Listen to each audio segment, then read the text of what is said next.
Hello and welcome to Life Moments, where we have real conversations that helps you improve your work and ultimately helps you improve your output so you can make an impact in the society. Today we're going to be talking about what I consider a really important subject, which is choosing how you show up. Now, why is this important? It's important because experts have told us that you get only 7 minutes to make a strong first impression. Now, it's important because everything communicates, and therefore, if it does, then the onus is on you that you deliberately drive the right impression. Now, we're going to talk about this in two folds. One, how you literally show up, and two, how you show up with your soft skill. Now, how you literally show up, I would ask that you be guided by two principles. One is, who is your audience? Who are you going to meet? Now, whether you're going to have a business presentation or you're having your regular meetings or you're even interviewing for a job, and I'm going to pick interviewing for a job. Now, let's say you're interviewing for a job in the marketing and communication sector. Understand the sector. I know personally that the sector is quite generous. In terms of how they would judge and how they will perceive and assess you. As an example, I know that they're quite generous with colors, so you can have a free play with colors. But nevertheless, I always ask that you have you stay in the middle. And what does that mean? I would say dress in a business casual manner. Take a skin minimalist approach, which is have no skin. Have only the skin that is necessary to show. And I'm not asking you to have yourself all wrapped up, but I think that what you want to communicate is that you're a professional.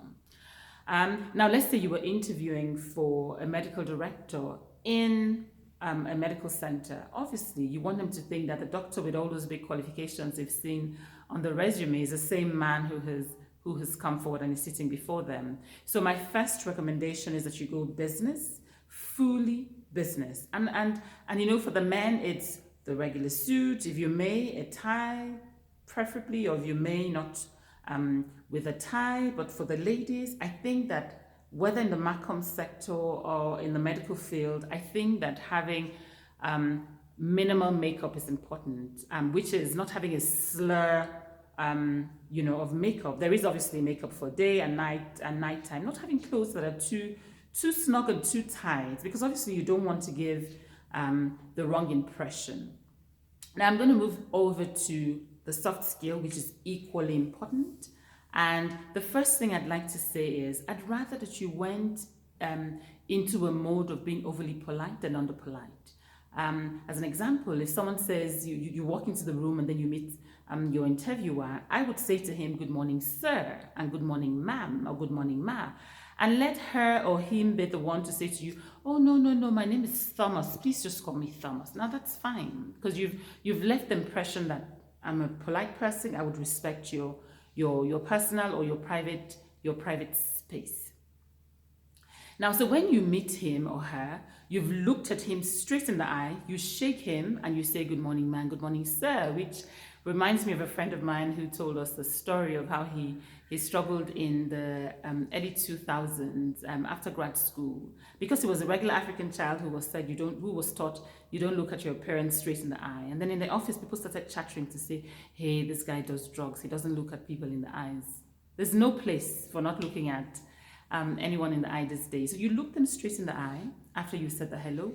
You give them a firm handshake, and I'd recommend that you understand the nuance of the place where you are. Is this, an area where it's free for men and women to have free handshakes? So is this an area where typically you wait to be offered a handshake, but you understand, the cultural nuance, in that area? Now, greeting gone past, and you have to wait to be seated, and then he says to you, "Please sit down," and then you sit. Now, when you sit, I recommend that you don't have your shoulders touching the chair. I'd recommend that you sit upright. And what are you saying to him? You're saying to him, "I'm listening to you. I'm here for business." And then when he starts talking or she starts talking, I'll encourage you to use cues, especially when it's a long conversation. Use cues so they know you're listening. So I would typically say, "Right, okay, yes. I think those cues are important to say to him. I'm following you intently, and what you're saying is important. Now you wait for him to finish talking, and when he's done, then you can ask your questions. I mean, the phone and all the gadgets are quite a distraction. So my recommendation is that you put your phone on silent before you're walking, or you just say to them, I just like to keep this devices quiet. Again, I think that very little, but it communicates what you have to say or what we have to discuss is really important. Therefore, I'm going to give you all of my attention. Now, it's important also that you are present and that you are mindful. Sometimes we just get distracted and someone is talking to you and you've literally traveled and you're not present. I think that is also impolite.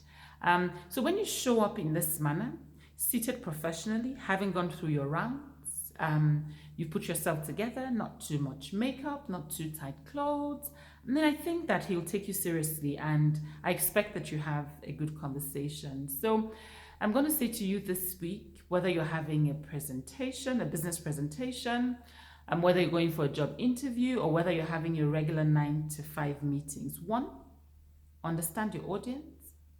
Choose how you show up. Make sure that you show up in a manner that is appropriate for the sector. Be mindful, and most importantly, come with the right energy. I'm going to wish you a really exciting week ahead. If you haven't already, please buy the pressure cooker. There's a whole chapter dedicated to choosing how you show up, and the pressure cooker is available on Amazon. Otherwise, I'm going to ask that you please drop me a DM on my Instagram page in Olumide-Ojo. Have a really superb week, and God bless. Cheers.